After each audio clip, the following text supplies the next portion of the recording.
మీరు దేవుణ్ణి ప్రాణంగా ప్రేమించండి, మిమ్మల్ని ప్రాణంగా ప్రేమించే వారిని దేవుడే పంపిస్తాడు. మీరు పువ్వులు పట్టుకొని తిరగక్కర్లా, మీరు పువ్వులు పట్టుకొని తిరగక్కర్లా. ఆ పువ్వే మీ దగ్గరికి రిటర్న్ వస్తుంది, రివర్స్ వస్తుంది. ఎందుకు టైం వేస్ట్ చేసుకుంటున్నారు?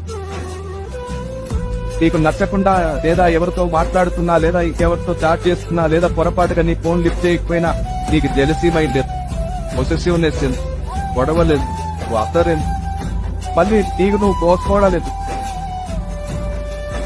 ఆ సినిమా స్టైల్ అన్ని ఎందుకు? నిన్ను మీ తల్లిదండ్రులు ఆ అమ్మాయి కోసం కనలా, నిన్న ఆ అబ్బాయి కోసం కనలేదు, నిన్న ఆ అబ్బాయి కోసం కనలేదు. మీ జన్మకు కారణం దేవుడు. ఆయనకు ప్లాన్ ఉంది మీకోసం. మీ జీవితంలో కావలసిన అన్ని సంతోషాలు దేవుడే ప్యాక్ చేసి మరీ ఇస్తాడు మీకు ఆశీర్వాదంగా. అలాంటి ఒక రోజు వచ్చే వరకు ఓపికతో అడుగులు వేయండి. మీ సొంత నిర్ణయాలు మీరు తీసుకోకండి, దేవుడే మీ కొరకు నిర్ణయం తీసుకోనివ్వండి.